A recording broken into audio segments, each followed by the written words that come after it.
ABC Video, bringing to life a world.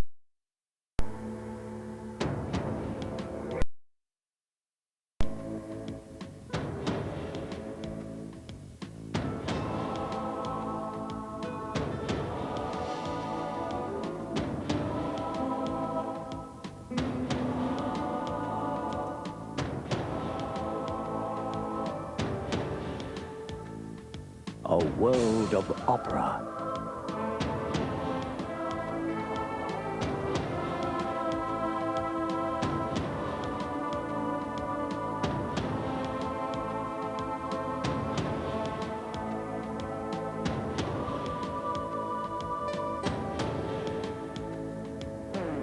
A world of sport.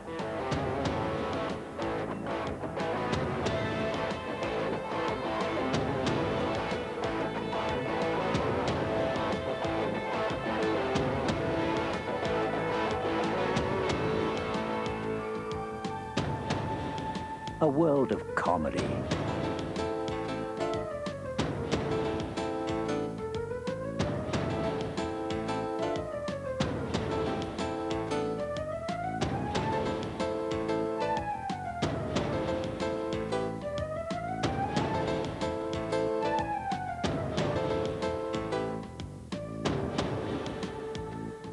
A world for children.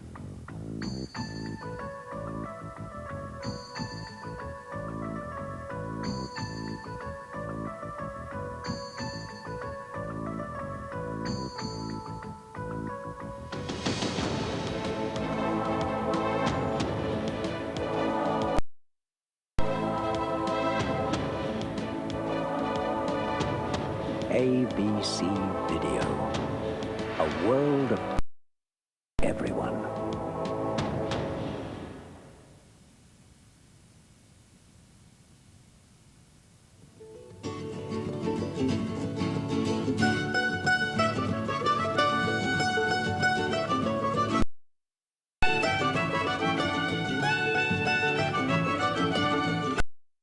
Welcome to this collection of my favorite summer recipes. Summer, isn't it a terrific time? I hope you'll enjoy viewing the recipes, then cooking the dishes and eating them with passion. Bon appetit.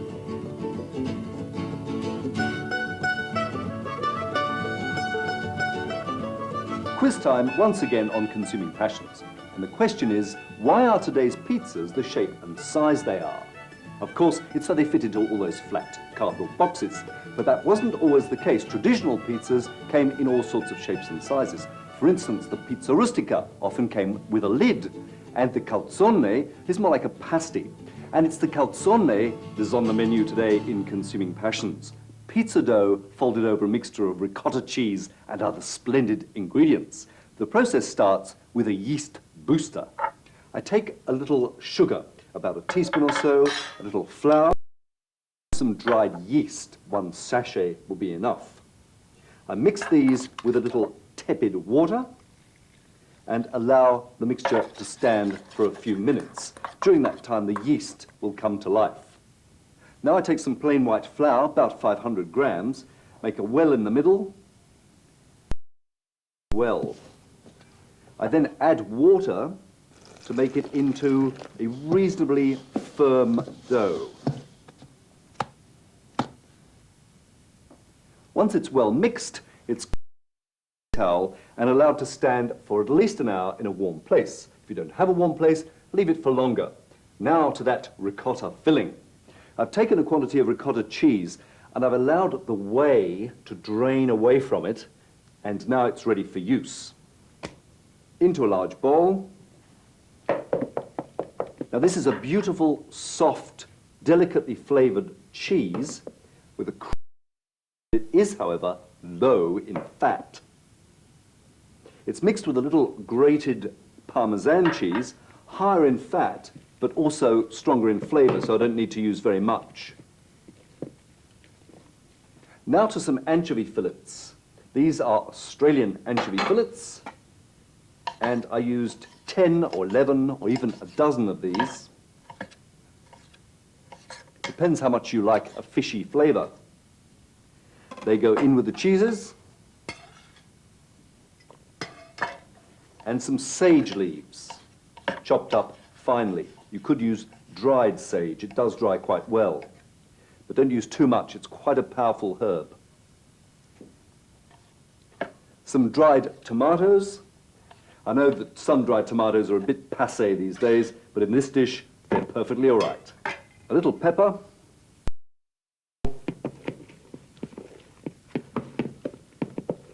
And I return to the dough.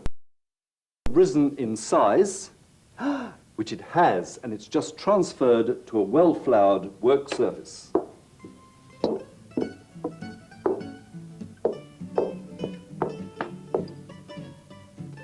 It's then kneaded. This is one of my favorite cooking jobs. A good kneading. I love to knead. Need to knead. Just make sure that the dough doesn't stick to the board. Adding flour where necessary.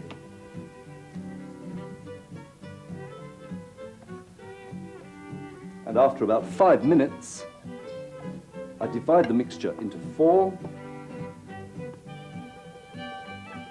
then roll out each piece for my calzone into a rough circle, and a thin rolling pin is best for this job, I find anyway. Once rolled, I put a dollop of the ricotta mixture onto one side, wet around the edge,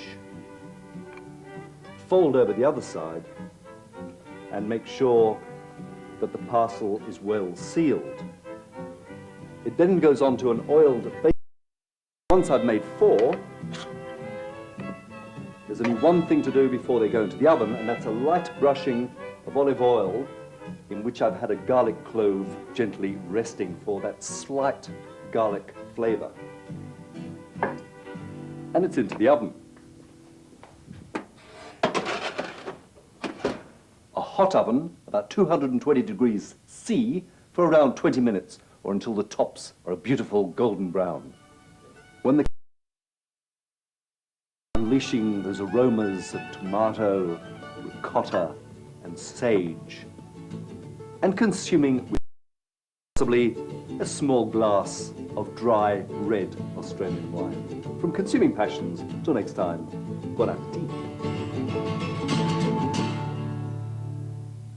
Quiz time once again on Consuming Passions. The question is, what am I? I look a bit pasty, I'm not very tasty, though I don't feel too bad. I'm full of fine things, like minerals and proteins. I am good for you, and my name is tofu. Yes, John. Not much to look at, but a powerhouse of nutritional goodies, magnesium and phosphorus, to name but 2. Now, although tofu doesn't have much flavor, what it does do well is it absorbs the flavor of things you cook with it, such as pawpaw, as in today's recipe for pawpaw and tofu soup. Easy to make, easy to eat. This simple. First, I take a ripe pawpaw, or papaya as it's also known, take out the seeds, and cut the flesh away from the skin.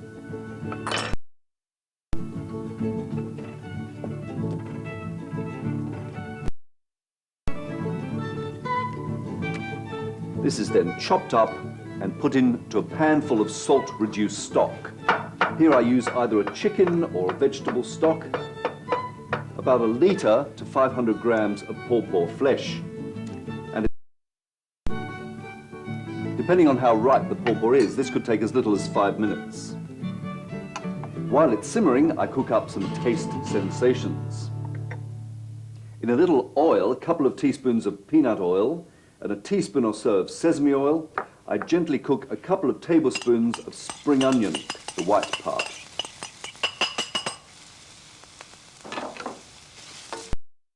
Crush some fresh ginger and chop it up finely. I need about a teaspoon of chopped. A couple of cloves.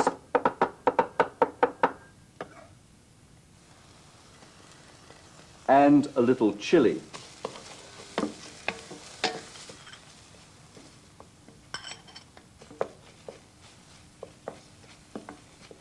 Just 4 or 5 minutes of cooking. Once the pawpaw has softened, I strain the mixture, crushing the pawpaw flesh through the strainer. This could also be a process. The stock and the strained pawpaw is now put in with the garlic, ginger, onion and chilli mixture, and the whole thing is just simmered gently for about a quarter of an hour. While it's simmering, I just add a few more ingredients to give the soup a real Asianness. Some lemongrass root, which I just chop off and crush. I also add a few very fine strips of lime leaf. You could actually use a strip of lemon rind, but lime leaves are really fabulous. The juice of a couple of limes, here again you could use lemon juice, a tablespoon or so,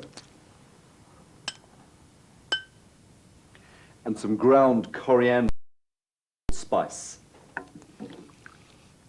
Bliss. A few minutes before serving, I cut up some pieces of my tofu, the bean curd, and add it to the soup to allow the other flavors to infuse it. And when it's time to serve, I swirl in a little coconut milk, remembering that although it's high in saturated fat, it's okay to use from time to time. I sprinkle on some strips of capsicum for color and crunch, a few, of course, of freshly chopped coriander leaves. And there it is, hot and sour, sweet and spicy, a taste explosion. Australian wine, such as a Chenin Blanc, will be absolutely perfect. Till next time, bon appetit. Pasta is such a versatile food, and whether you make it yourself or buy it, it's always a terrific companion for food and meat. Try these for sides.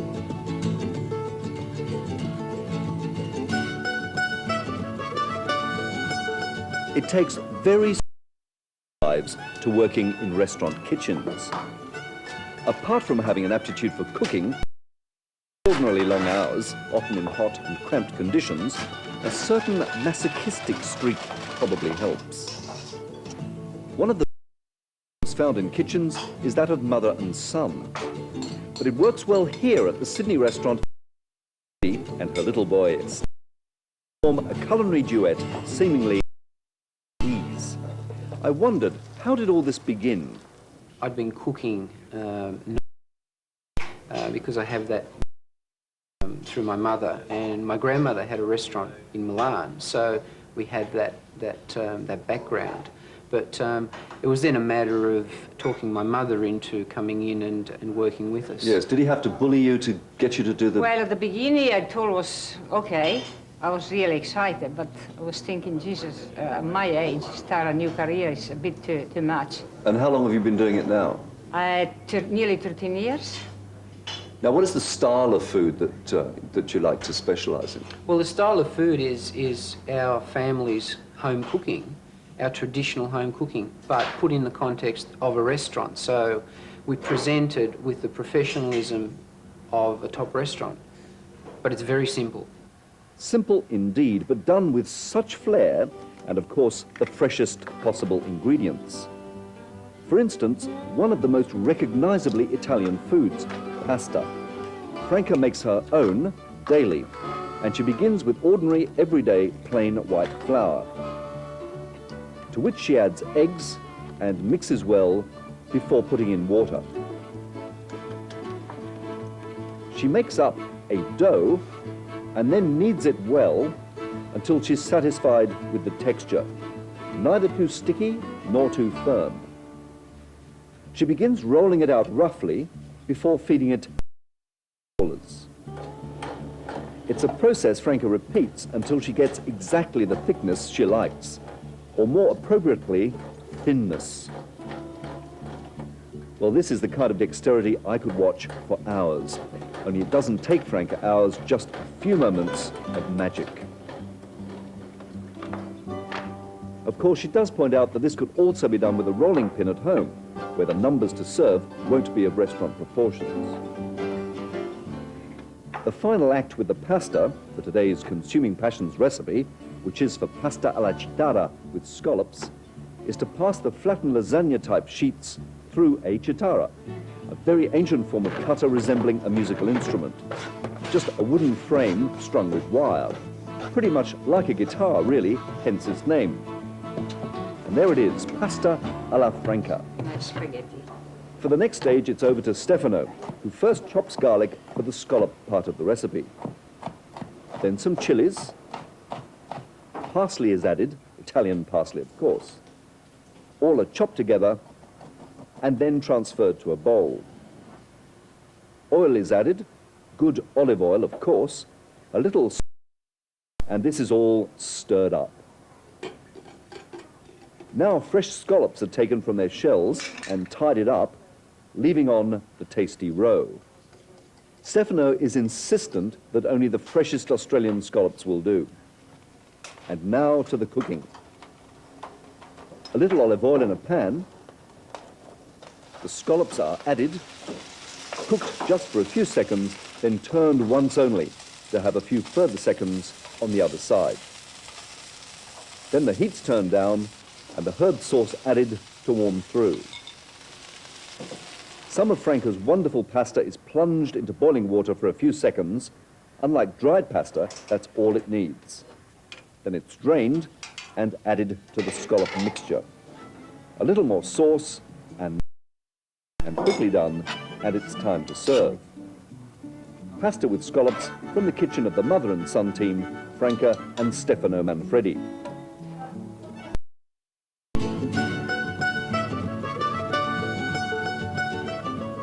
One of the world's classics gets the Consuming Passions touch today. Italian baked pasta dish with its two sauces, meat and bechamel.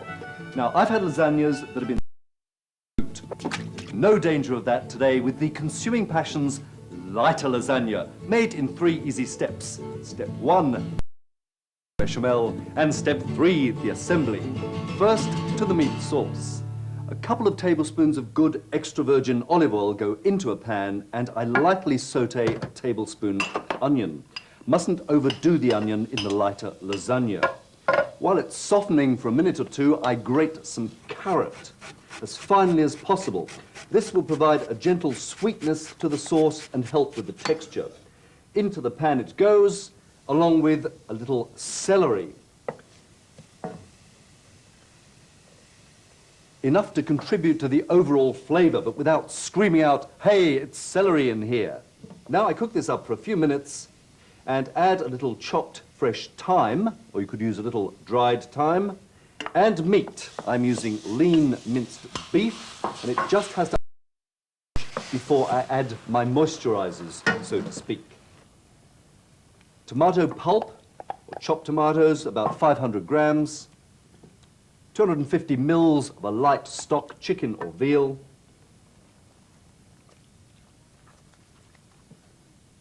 And wine, I prefer to use a white wine. You could use red, a dry white wine. It's really optional, but if you're going to leave it out, just add a little more stock. A seasoning of pepper, and I like to use white pepper here. This is all stirred up well and allowed to bubble away contentedly, to boil off the alcohol and to reduce the mixture to a good thick sauce. Now to step 2, sauce 2, the bechamel.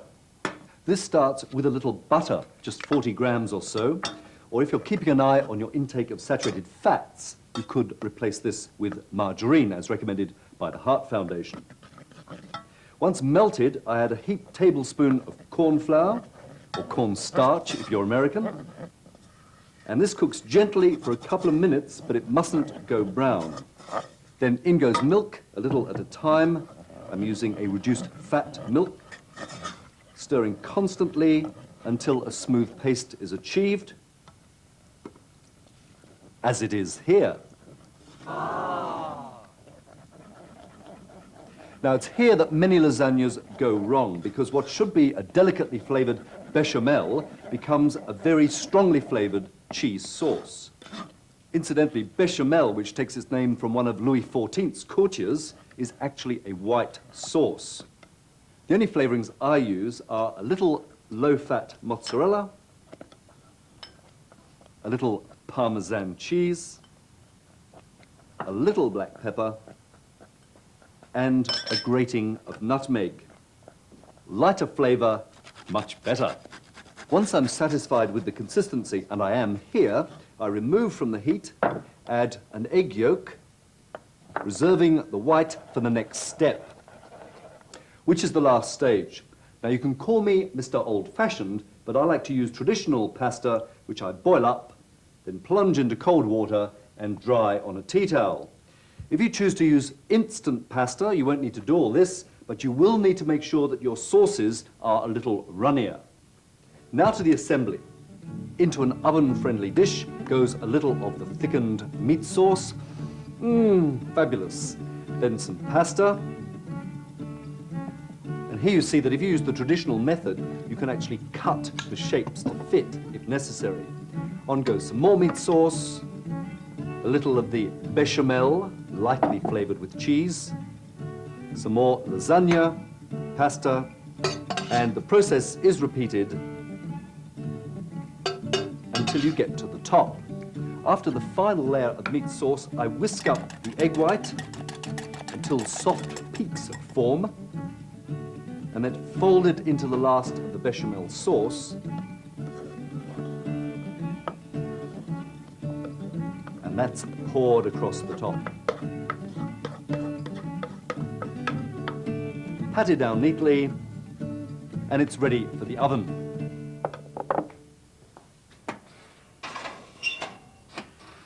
About 190 degrees C for 3/4 of an hour, or until the top is a beautiful golden brown. And there it is, the Consuming Passions lighter lasagna, served with a sprinkling of Parmesan cheese and a garnish of thyme.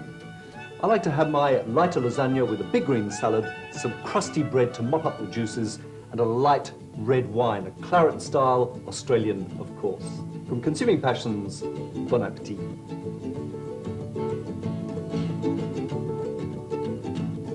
Bliss. Two of my favourite times of year are spring and summer, and that's when these are in season. Beans in pods, members of the legume family. They're a great food. They're high in fibre, high in carbohydrate, easy to cook, and great to serve, especially with one of my other favourite carbohydrates, pasta. I'm going to make a bean feast, and for this I need about a cupful of beans taken from the pod.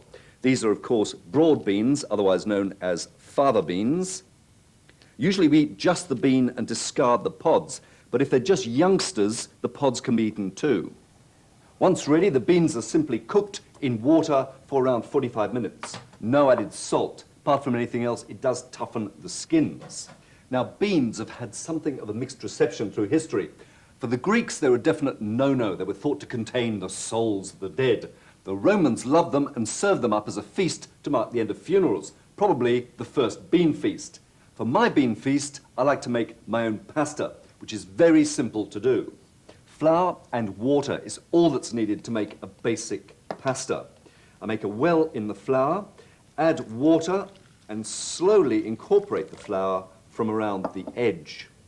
By the way, if you're making egg pasta, the only real difference is that instead of using water, you use eggs, and the ratio is about 1 egg to 100 grams of flour. Once I've got a good dough-like mixture, I flour a work surface, tip out the dough, and start kneading, my favorite part. It needs to be well kneaded, and just add flour if it starts to stick to your hands. At least 5 minutes, but it's great exercise.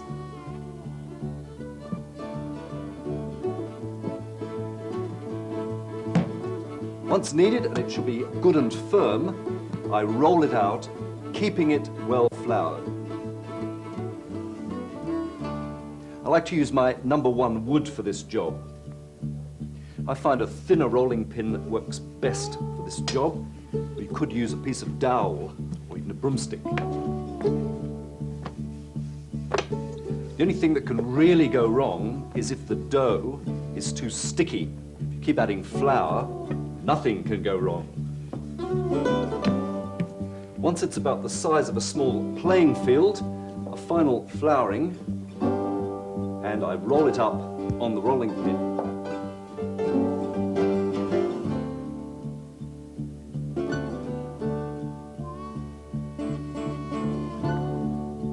Then it's put onto a board, the rolling pin comes out, and I cut my noodle strips.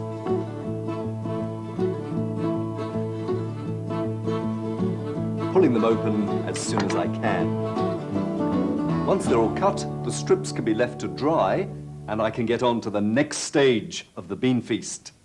Into a pan goes a little fruity olive oil and lots of garlic, and that's cooked up gently over a low heat. After a couple of minutes, I deglaze the pan with some low-salt stock. This is a veal stock I've made myself. Oh, and it's bliss. When this has reduced a little, I add chili, optional, but I love it. Chili sauce, sweet chili sauce you could use. I stir in the drained broad beans, add some ground black pepper, and it's time to cook the pasta. Into lots of boiling water, to which a little salt is added, I put my noodle strips, my pasta strips, and they'll only need a few seconds of cooking before they're drained and tossed in with the beans, the chili, the olive oil. Oh. A final sprinkling, a generous one, of parsley, and it's ready to serve. And whether you make your own pasta or use somebody else's, the dish is still bound to be a true bean feast. Best enjoyed with some crusty bread and possibly a light red wine. An Australian Pinot Noir would be absolutely perfect. From Consuming Passions, till next time, bon appetit. Summer is the time of year when it's great to eat seafood, when lobsters are in season and salads are the go. Make the most of Australian fish and seafood in these tasty stunners.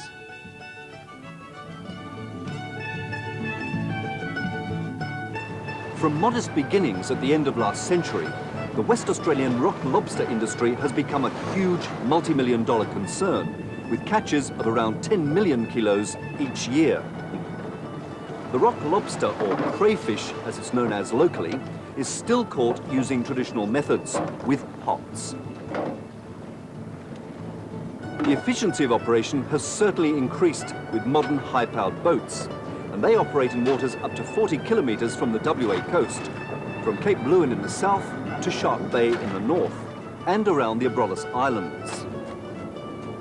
Once out of the water, these tasty lobsters are rushed back to Fremantle, where their size and quality checked. They're weighed using an ingenious computer system designed here in Fremantle, and then either air freighted live overseas, principally to Japan, or they're processed for sale both overseas and around Australia. And small wonder the West Australian rock lobster is such a culinary hit, growing up as it does in some of the world's cleanest waters, and tasting absolutely superb. Another reason for the lobster's popularity has to be because it's so easy to prepare. They're best bought live and then gently dispatched by leaving them in fresh water for about half an hour. When it comes to cooking them, I like to boil them for about 10 to 12 minutes in lots of water, along with some pieces of lemon.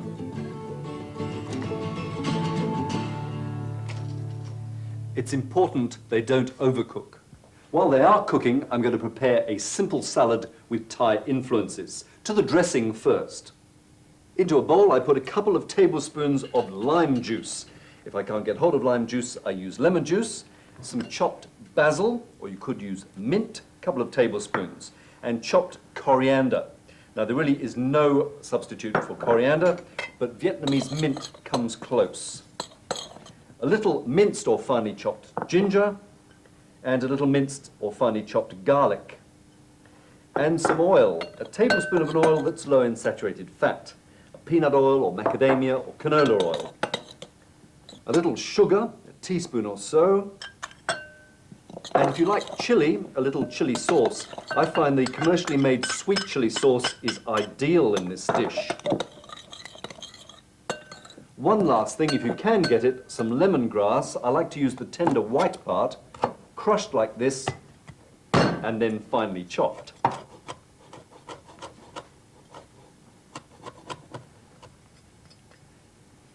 Once all together, they're shaken or stirred, and I can make the salad itself. I like to use soft leafed lettuces, some strips of sweet capsicum, a little cucumber, and I find Lebanese cucumbers ideal. And then once the lobsters are cooked, they're drained, and when cooled a little, so they're still just warm, I remove the shell and just rinse the tail. Then I cut into medallions, toss with that Thai-style dressing, and serve on the salad bed. What a combination. The flavours of Thailand bringing out the best in the Australian rock lobster. Bliss. From Consuming Passions, till next time, bon appetit.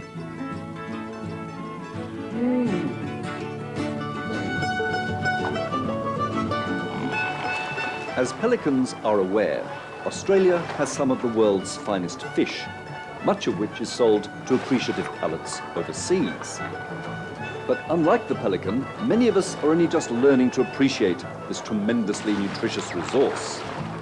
And there's still nervousness about how to cook fish to bring out the best in it. Today, a Consuming Passions recipe that is foolproof. Fish parceled with ginger and lime and served with a stunning sauce. First, the fish. On this occasion, I'm using butterfish and tuna, though any sea fish will do. To make the parcels, I use non-stick baking paper and cut out a shape big enough for the fish and allowing room to wrap it. This I then brush with a little oil, and the fish goes to one side. Now I finely slice some ginger, fresh ginger which has been peeled, to make thin julienne strips, and I sprinkle these onto the fish. I also grate over some lime peel. You could also use lemon if you can't get hold of limes. A few pieces of spring onion, or you could use shallots or other salad onion, and a little capsicum or sweet chili. Now I squeeze on some lime juice or some lemon juice, a few drops of sesame oil, and a little soya sauce, reduced salt, of course. A little sprinkling of white pepper, and the parcel's ready for wrapping. I just fold over the vacant half of baking paper, roll up the edges to seal it, and each parcel can then be baked in the oven.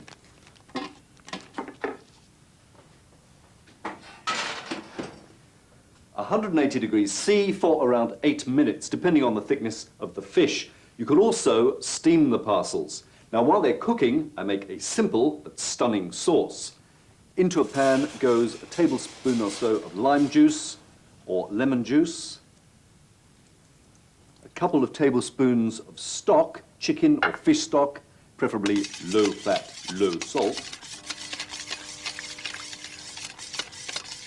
and over medium heat I add some fortified wine. Now here you could use port or a muscat. This is a liqueur muscat. A couple of tablespoons.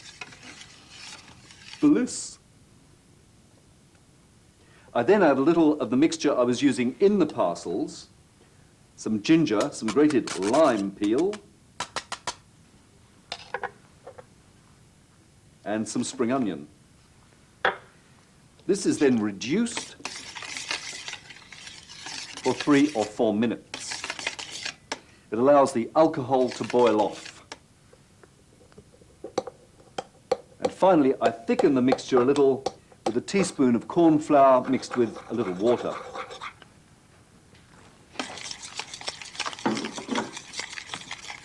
Once that's all incorporated and smoothed out, it'll be ready to serve.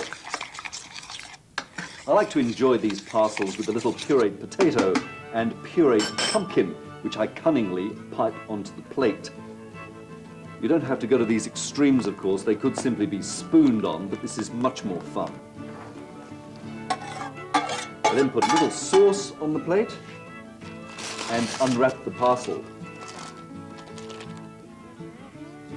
Put the fish on the sauce, a final sprinkling of coriander, and there it is, fish parcels, which I'd recommend serving with a green salad and possibly a glass of Australian Chardonnay. From Consuming Passions, till next time, bon appetit.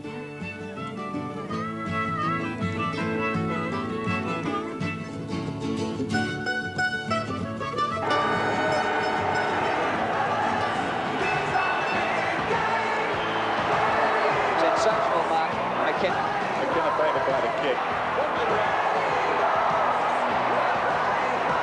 If there's one thing top sports people usually share with those who love to cook, is that they love to eat.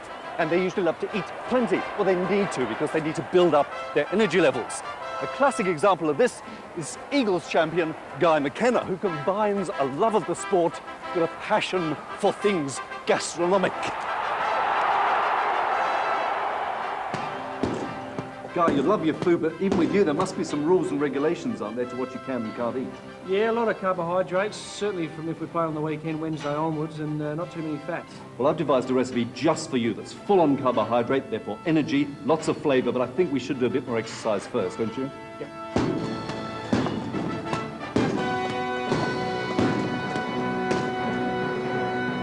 So, to the superbly simple recipe that's perfect for a high-flying eagle, or indeed anyone who cares about good food. A mountain of potatoes slowly simmered, then mashed with a horseradish cream and other ingredients, and served topped with fish. So there's some protein, lots of carbohydrate. Now, Guy's going to help me with the simple recipe. Off we go. First, to the fish. I'm using farmed Tasmanian salmon, but any fine white fish would also do for this dish. I usually get my fishmonger to skin it and to remove the small bones, and I check that there are none remaining. Once I've checked that all the bones are removed, I cut the fish into fingers. Although the fish is naturally uneven in shape, being thick at one end and thin at the other, this technique allows for all servings to be the same size. Now take a couple of pieces, stand them on their side with the skin side touching, and they're overlapped and folded to make a neat parcel. Now I tie the parcel loosely with butcher's string, just one small knot, making sure the string is cotton and not plastic. There, that's my one. How about having a go yourself, Guy? That's it, on the side. Excellent. Now the reason I do this is because it now guarantees that all the pieces of fish will be the same thickness. They'll be seared on the outside, but the insides will be beautifully rare, almost uncooked. Now, if you can just tie a knot in that, it'll be perfect. The salmon can either be fried or you could barbecue it. Just brush it lightly in a little olive oil. This is in fact cooking in a little olive oil, which of course is low in saturated fat. Now, to deal with those potatoes. These have been peeled, cut, and then simmered very gently in lightly salted water. They're in fact the only vegetable I cook in salted water. Once that's happened, I drain them and then leave them on the heat for a few moments to let the excess water evaporate before I mash them. On this occasion, Guy, perhaps you wouldn't mind putting a bit of elbow grease into that. Love to. Now, while you're still doing that, I'll add a few more ingredients. First of all, a little butter. Would that make it easier? Yeah. And a little freshly ground black pepper, some grated nutmeg. This is the only exercise I'm going to get. A little horseradish makes a wonderful addition to this. Or you could use the Japanese wasabi, which is a lot hotter. You know wasabi? I've got no idea. Delicious, but very, very potent. So, Guy, while you're mashing, I'll turn the fish over. It's had its 2 minutes. Now some olive oil, a little extra virgin olive oil, and a final addition of some chives. You could also use spring onions if you couldn't get chives. Adds colour as well as flavour. And that looks fantastic. Back to the fish, which I remove and allow to sit or stand in a warm place. Then I deglaze the pan with a little vinegar. I'm using a balsamic vinegar. And I add a little mirin, which is like a sweet rice wine. This will cut the acidity of the vinegar and will make a delightful sauce. Now just stick your nose over there and smell that. Starting to come good. Yes. And it's time to plate up. And what a formidable effort. I think that's enough, thank you, Guy. If I could just hand pass you the spoon, you can serve yourself on that side. I'll serve myself on this side. Oh, potato. Make a little nest in there. I see Guy's still going with the potato. Well, that's fine, because what I'll do is I'll put my fish onto my little nest, and I'll take away the string, and I'm sure that Guy will be finished soon, and we can... Sure you got enough there, Guy? I would actually probably put on another one or two. More? Yeah, because you will be playing. Growing lad, and yeah. You are a growing lad. A little nest there for this eagle. Now, you can put your fish on there, remove the string. That's it. Onto the potato it goes. Oh, yes, see? And the little pan juices can go on the top there, and I can pour on that superb liquid. The mixture of balsamic vinegar and the mirin, that rice, sweet rice wine. So to the fork test. A fork for you, fork for me. Let's get into it.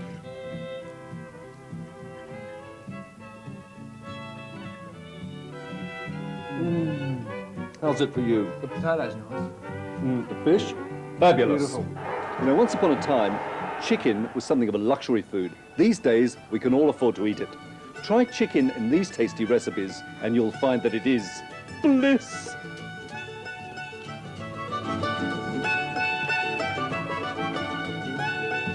Garlic wimps everywhere take cover. This is not your edition of Consuming Passions. But for the rest of you, a big welcome for what promises to be a big treat. Chicken with 39 garlics. It's true, 39 cloves of garlic in the one delicious dish.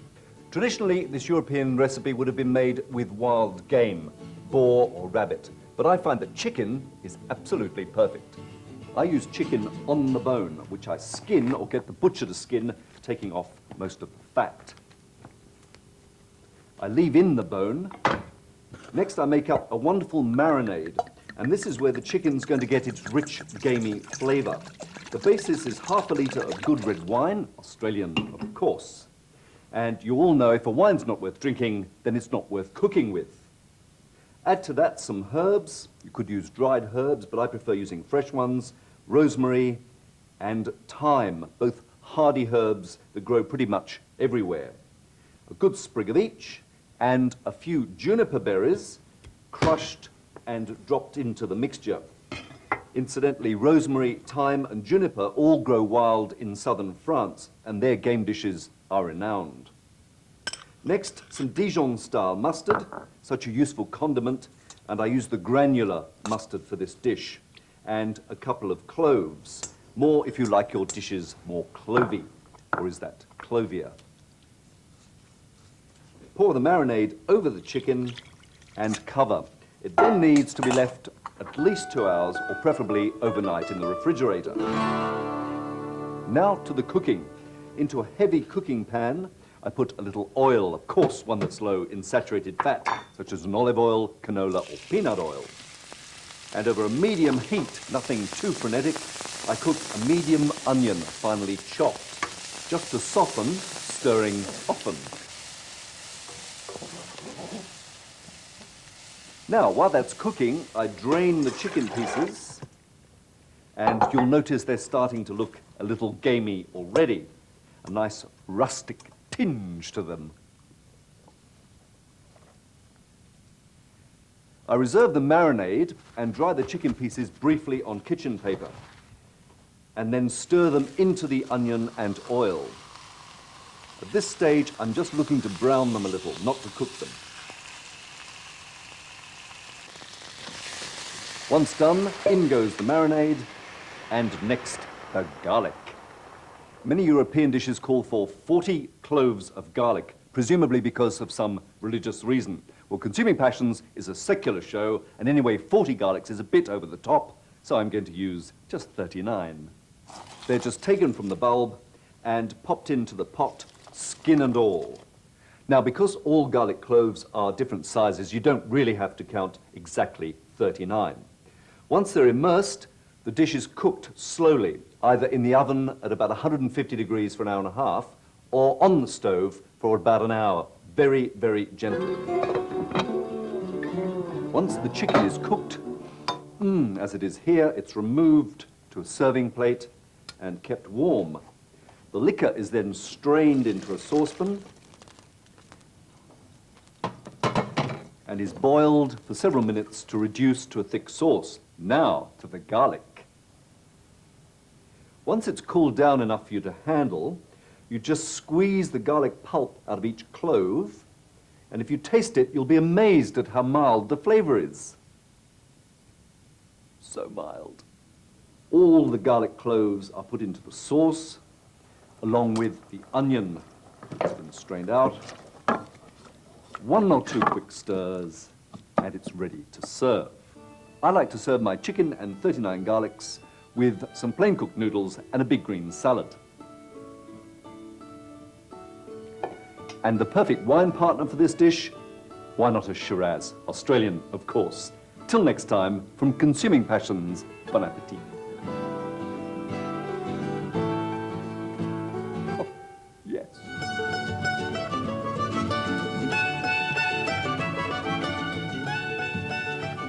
Rice. It's one of the world's most important and most versatile of foods. And one of the great culinary marriages is that of rice and the chicken. It's a splendid combination of carbohydrate and protein, which can't help itself from tasting superb, as it does in the Consuming Passions recipe for chicken pilau. Let's start with the preparation for the rice. That consists of sautéing quite a large quantity of thin onion slices in a combination of oil and a tiny amount of butter, or you could substitute margarine. Once the onion has started to soften, I remove half of them. And into the pan I put a cup of rice. I'm using a long grain rice, one that was bought parboiled. It's excellent for this dish. I just have to lightly brown it with the onions. At the last minute, I add some finely chopped garlic. You could use minced garlic. And of course, garlic wimps may omit this stage. Now I pour in some chicken stock, just to cover, and then a little more. On goes the lid, down goes the heat, and it's just allowed to simmer at that wonderful bloop, bloop rate that I like so much. Now to the chicken. I buy skinned, boned thigh, and about 500 grams would be enough for 4 people in this pilau. I simply cut it into bite-sized pieces. Once cut, I get a very clean plastic bag and put in some spices. Coriander, a couple of teaspoons, and 5 spice. Shake it about, and then put in the chicken pieces. And shake them all about. 5 spice, of course, that fabulous combination of star anise, cinnamon, cloves, Szechuan pepper, and fennel. Once they're well coated, they're ready for cooking, and I just gently saute them in a little oil, some sesame oil and perhaps a peanut oil or an olive oil, one that's low in saturated fat. 3 or 4 minutes, and when they're cooked, I remove them and toast some nuts.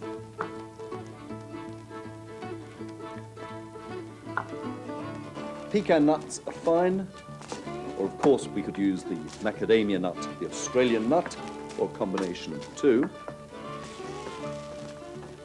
But don't forget that nuts are high in fat, the good fats, but nevertheless high in fat. Once toasted, they're removed, and I add some corn kernels, stripping them from this cob.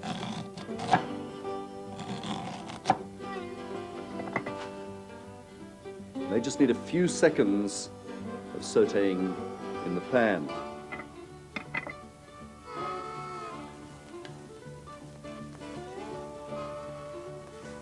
They have to get nice and brown. It's a technique used in a lot of Southwest American cooking. And really good corn doesn't need more than this. I also toss in a few currants and just let them warm through. By now the rice should be cooked. Let's check it. It is. It's now just a matter of combining all the ingredients, the rice with the chicken, the nuts, the currants, the corn, and it's almost ready to serve. One more thing, remember those reserved onions? Yes, they just have to be quickly browned, and I choose to do this in a non-stick pan, and then placed on top. Sprinkling of coriander, optional, but I love it, and a little black pepper. And there it is, the Consuming Passions chicken pilau. I like to accompany the chicken pilau with a cucumber and tomato salad, and I think that a glass of an Australian Riesling would be absolutely perfect. From Consuming Passions, till next time, bon appetit. Fruit, whether it's fresh, canned or dried, comes into its own in summer. Try leaving room for a few of my fruity favourites. You will not be disappointed.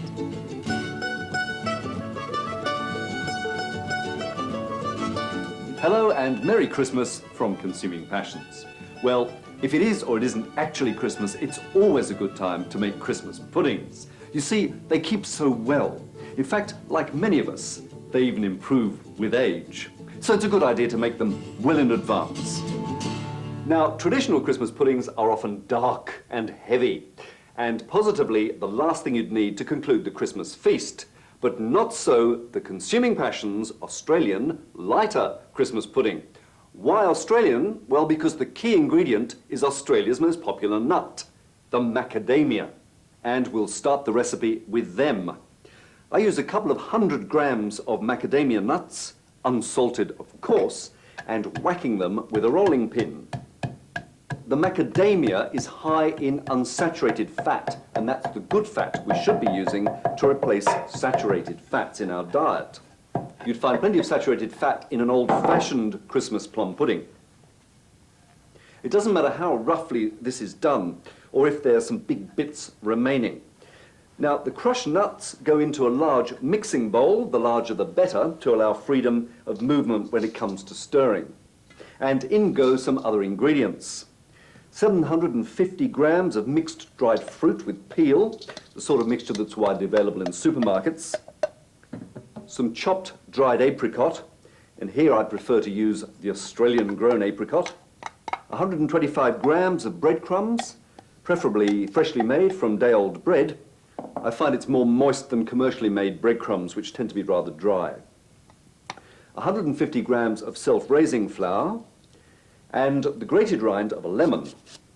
Now to spice. I use grated nutmeg, and you could add cinnamon and mixed spice. I tend to prefer using all three. I then stir this mixture thoroughly and set it aside. Now, in another bowl, I have 3 eggs, to which I add beer. A strongly flavoured traditional style of beer is best for this, an ale for a lighter pudding, or a stout for something a little darker. The mixture is thoroughly beaten. And don't forget that if a beer is not worth drinking, it's not worth cooking with.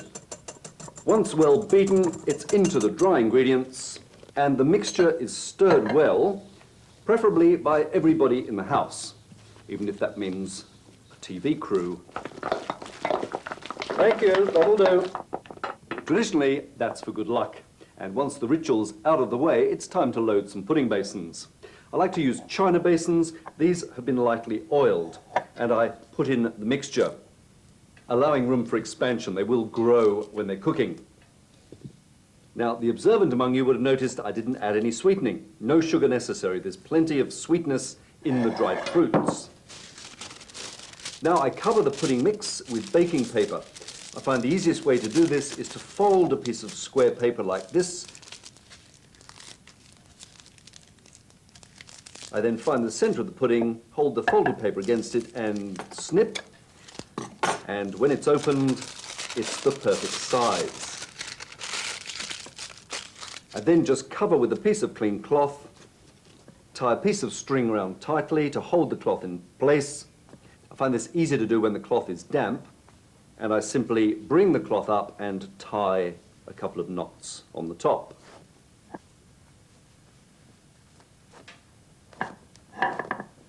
Once tied, it can be put in a cool, dry place for storage until Christmas Day. On that day, it goes into a large saucepan of water. The water should come up to about halfway up the basin. It's then steamed for about 5 hours until it's ready to serve. Now, an accompaniment.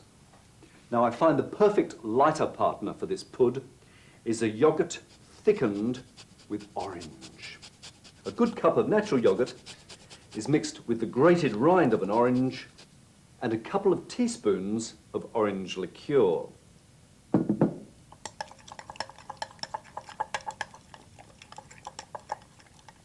It's then put into a clean cloth that's placed in a sieve, and this goes in the fridge for at least half a day or overnight.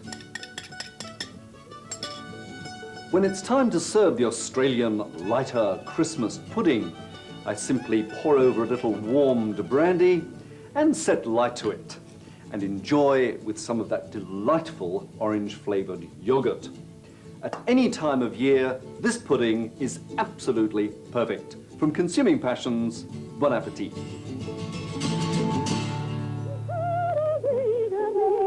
Dame Nellie Melba, not just an extraordinary Australian soprano, she also provided the inspiration for one of the world's best-known ice cream dishes, Peach Melba, a recipe devised more than 100 years ago by the great chef Escoffier. A peach served with ice cream and raspberry sauce. Today, in the tradition of Escoffier, Consuming Passions honours another diva, Joan Carden, also a great soprano and star of the Australian opera. The sweetness of Ms. Carden's voice was my inspiration for a very important Australian dessert. And while it does use a little ice cream, there are no peaches, only pears, hence the dish's name, Pear Carden, not to be confused with Pierre Cardin. First, to the pears. Either good, ripe eating pears or cooking pears will be fine. I allow 1 per person and peel. I leave the stalks on, and once peeled, the pears are rubbed with lemon juice or orange juice to stop them oxidizing and going rusty. Now, in a largish pan, I mix up a very special syrup. The juice of an orange or two, I need about 300 mils, a tablespoon or 2 of sugar, and these are boiled up until the sugar has melted. Now, into the pan goes some wine. You could use red or white wine. The best wine for this is one of the sweeter varieties. Of course, they're mostly white. Late-picked Semillon or Riesling, or even a spicy Gewürztraminer. I'm using a botrytis-affected Semillon, a wine which is an exceptional dessert drinking wine and possibly a little extravagant cooked into a dessert. But then this is a dish which is very important. A good glassful and some spices are added. A little cinnamon, just a piece of cinnamon stick, that'll be removed later, and a couple of cloves, which will also be removed later. In go the pears, and the lid goes on. The heat goes down, and they're allowed to simmer for anything between 10 minutes for an eating pear to 30 minutes for a cooking pear. And while they are cooking, it gives me a chance to make some praline.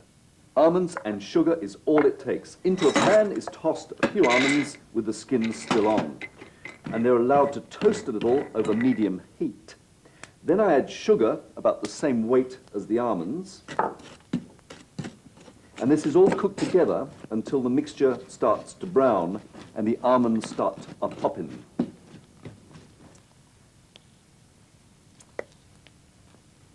Incidentally, you can make as much of this as you like. It keeps very well. Once the color's right, as it is here, I pour it onto an oiled marble slab.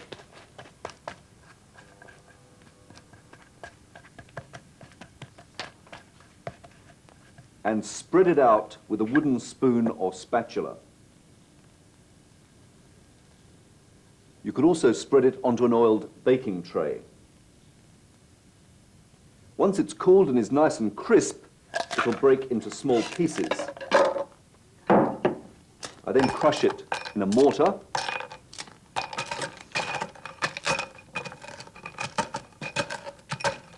or you could wrap it in a clean cloth and give it a good bashing with a rolling pin. You could also do this in a food processor, but take care not to overdo it because the mixture will turn into a putty. Such good exercise, and it doesn't have to be perfect. A few lumps won't hurt at all. Once the pears are cooked, they're removed and drained and allowed to cool a little. And they smell delicious. Now I just have to take the spices out of the sauce, turn up the heat and allow it to reduce to about 1/3 of its volume. When it's time to serve, a little sauce, on goes the pear, a dollop of ice cream, reduced fat of course, a sprinkling of praline, and a little grating of orange rind. And there it is, Pear Carden, Consuming Passions tribute to the Australian Opera's Joan Carden, whom I toast with a little of the wine used in the sauce. From Consuming Passions, bon appetit. There's only one place in the world where I often start a meal with dessert. It's on Balmoral Beach in Sydney, where former photographic stylist and fashion editor Victoria Alexander has converted an old bathers pavilion into an eatery. Now, like many a passionate lover of good food and wine, Victoria never intended becoming a restaurateur. Rather, she sort of fell into it when the pavilion became available back in 1988. Since then, along with chef Genevieve Harris at the helm in the kitchen, Victoria has made a stylish impression on Sydney's food scene. And it's not just the food and wine that's important. Victoria believes the look of the place is a very important part of the dining experience. Yes, it's really an extension very much of myself, of my home. We're all a family, it's built on teamwork, and I guess we like to come to work and have that environment. I play with it all the time, which is unusual for most restaurants. And of course your chef is very much part of that team. Genevieve Harris has been with us for 3 years now. Together we've really built the restaurant. We work well together. She likes her work to speak for her rather than to be up front, and I guess I do the up front, she does the behind very beautifully. One of the things you make here, and something that I love in small quantities of course, is honeycomb. I didn't realise how simple it is to make. Let's have a look at how it's done. The first step is to put the sweeteners into a pan. Some caster sugar, and either a mixture of honey and golden syrup or glucose, as is used here. You see, made honeycomb doesn't actually have to have honey in it. Next, water is added, about the same volume as the sweet things. This is then placed on the stove and over fairly vigorous heat. It's all boiled up. Once it starts bubbling, it's a good idea to brush the sides of the pan with a brush dipped in cold water. This stops the sugar crystallizing and possibly burning. Now what we're looking for is a golden color, just like this. At which point there's some deft work as the pan is removed from the heat. Bicarbonate of soda is quickly added and stirred. Now this creates small bubbles in the mixture and it becomes foam-like. Once well mixed, the honeycomb solution is poured onto a work surface that's been covered with non-stick baking paper. Another sheet is placed on top, and using a tea towel or a piece of cloth, the mixture is smoothed to an even thickness, and near enough is good enough. Once cool, the top paper is removed. The honeycomb is turned over, and the other paper is removed, leaving the finished article ready to eat. Delicious and very simple to make. Now, Victoria, tell us about the pièce de résistance we're going to see today. Vanilla baked ricotta with peaches. It's lovely. Any time of the day. Good for breakfast, great for dessert. I think it's divine outside. I've cooked it at home outside for lunch. Well, let's see Genevieve's hands creating this masterpiece. That's all she'll let you see. Caster sugar is put into a pan and water is added. This will go to make up a poaching syrup. Now fresh peaches are cut. Depending on the season, other fruits could be used, pears for example.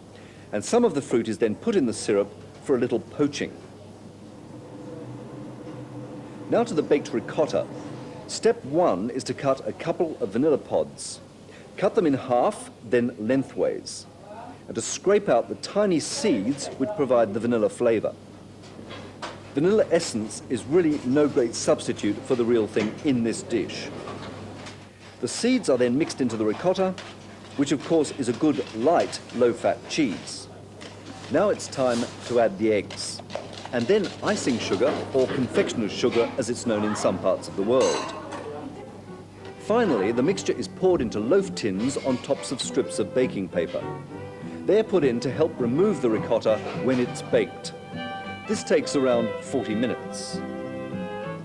Meanwhile, some cut peaches are glazed by dipping in sugar and then browned either like this with a blowtorch or under the grill for 2 or 3 minutes. Once cooled, the baked ricotta is released from the pan and sliced before being served with the glazed peaches, some syrup from the poached peaches, and a piece of that divine honeycomb.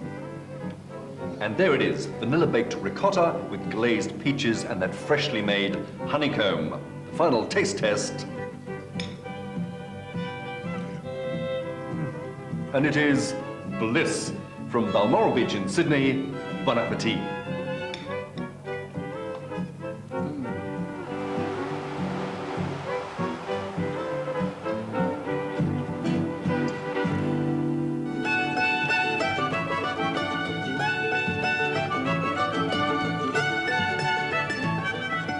An apple a day keeps the doctor away. Now, why should that be? Probably because the apple is high in vitamins and minerals. It provides energy in the form of carbohydrate, and it's high in fiber, so it's a fabulous food. Today, I'm going to use the apple cooked and raw in a fully comprehensive dessert that looks as good, as it tastes as good, as it does you good, as it is easy to make. It is apple fritters. The dish actually starts with rice. It's terrific if you've got some leftover plain boiled or steamed rice. I simmer a cup of cooked rice in a small quantity of reduced fat milk, just a few tablespoons. I'm using an Australian medium grain rice for this. And once the milk's been absorbed after 5 or so minutes, I remove from the heat and add a couple of egg yolks and just a little more of that reduced fat milk. Now, while the rice mixture is resting quietly, I make up another mixture using fabulous Australian honey. A tablespoon or so, and a tablespoon of butter, or you could use margarine, such as canola-based margarine, remembering that that would be low in saturated fat and would qualify for the Heart Foundation's tick of approval. And 125 grams of self-raising flour. I beat this up well, and then add the grated rind of lemon and a couple of teaspoons of lemon juice. Some grated apple, and here I'm using a couple of medium-sized apples which have been washed and dried and grated with the skin still on. And I grate in half a teaspoon of nutmeg. And once this is all mixed well in, I set aside. Now I take the 2 egg whites that went with the egg yolks and I whisk them with a little bit of cream of tartar. It helps the stiffening process. I'm looking for quite stiff peaks, just like this. Once done, I can put all the components together. The rice mixture is added to the apple with the flour, stirred up briefly, and then I fold in the egg whites. I make sure I fold rather than mix so that I can keep my fritters light and aerated. And that's the mixture ready for cooking. But before I do the fritters, I'm just going to make some caramelized apple to go with them. Very simple process. Into a pan goes a little butter, tiny amount, or margarine, some sugar. Just melt that down a little over a medium heat, and then toss in apple slices. And once they start to turn brown, I apply a little liqueur, could be a port or muscat, or it could be something stronger, and I flame the mixture. I love this bit. Oh, yes.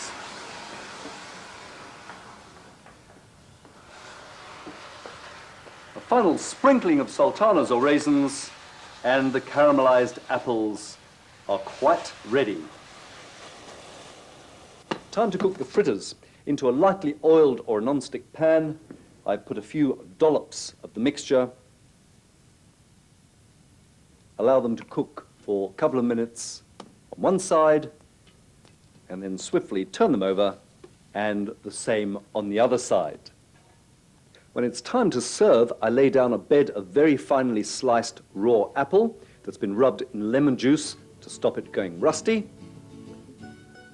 A generous helping of that caramelized apple, flamed caramelized apple, a selection of apple fritters, a sprinkling of lemon rind, and a drizzle of the honey I used in the cooking. And there it is, Australian apples in an all-Australian dessert. From Consuming Passions, till next time, bon appetit.